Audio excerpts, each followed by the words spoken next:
This is the Sony RX0 and it has the exact same sensor size as this professional camcorder, but in a much smaller body. So that means very good image quality in a very compact size. But Sony stopped making the RX0. So why did it fail, and is it still a good camera today? Because it is the same size as a regular action camera, but has a sensor that is about 3 to 4 times larger.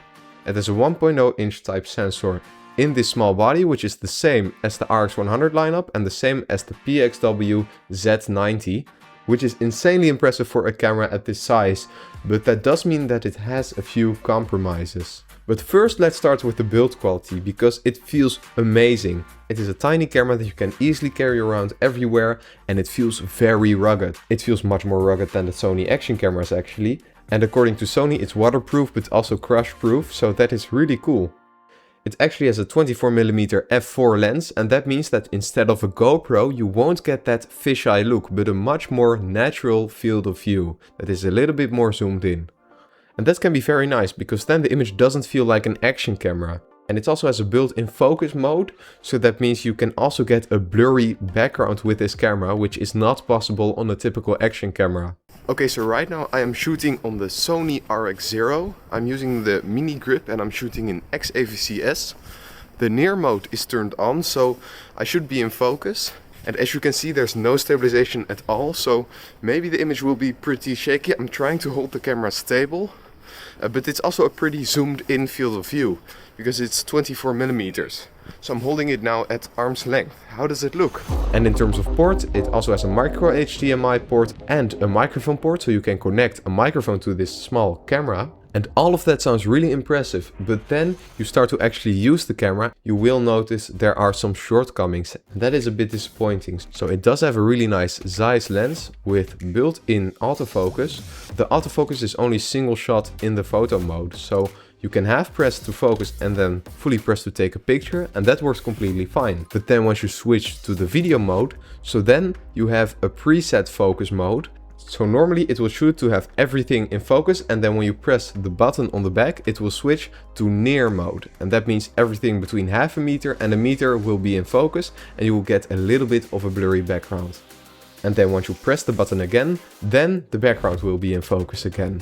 Which is still fine, but it's definitely more annoying compared to having regular autofocus. And then the second downside of this camera is that there is no stabilization at all.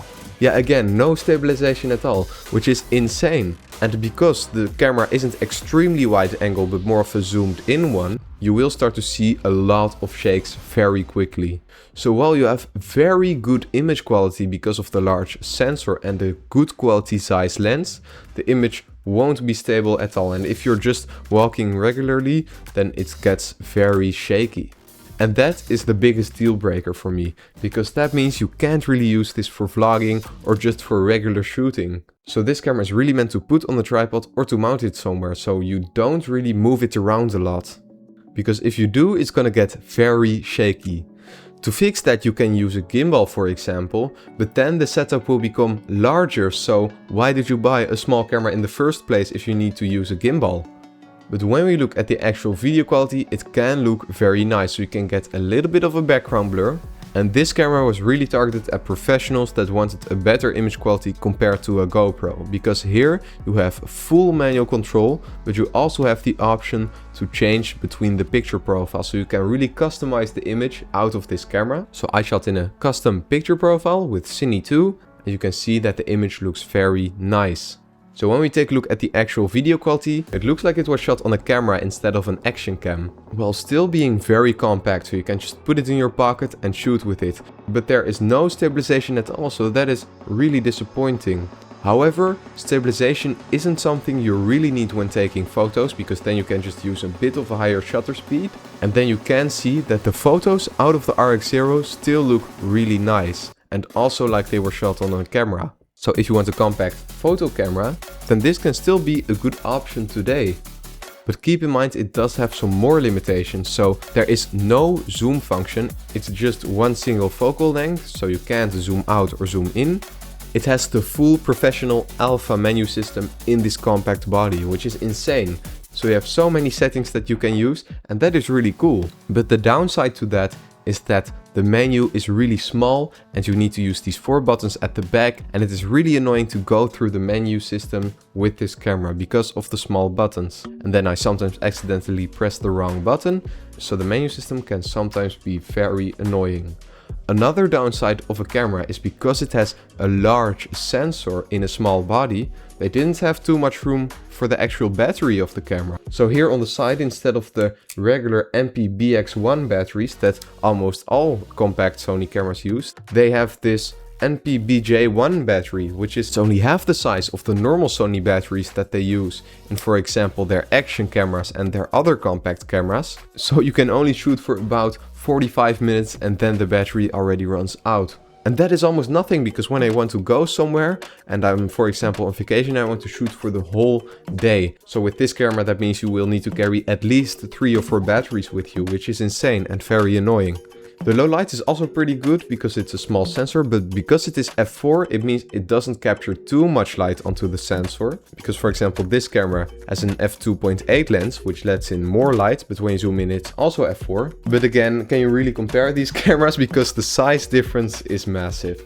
And yeah, while this camera might not have 4K, it does have images that are very similar to, for example, this PXW-X70. Also on the bottom you have a tripod mount, so that means you can mount it almost everywhere. But sadly, it is a camera that I will probably almost never use because it doesn't really have a purpose for me. And I think it won't have a good purpose for a lot of other people. So because it has no autofocus in video mode, a very short battery life and no stabilization, there isn't really a reason to get this camera. Except when you're only taking photos, then this can still be a pretty cool option.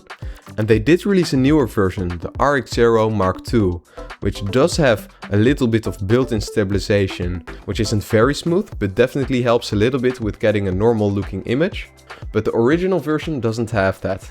And what the second version also has is a flip screen. So this one has the screen here on the back. And I think if this camera had stabilization, even if it was just some basic stabilization, it would add a lot to this camera, because now the image is so shaky that it's just unusable. So this camera is really meant for if you're mounting it inside of a car or if you're putting it on a tripod, then this camera can be a really nice option, but that is a very specific use case. Also, the price of this camera was about 700 euros when it was released, so that is almost twice as expensive as a GoPro. And that is probably why it failed. Even though it had really good image quality in a compact body, it lacked so many features that it was just not a very useful camera for a lot of people.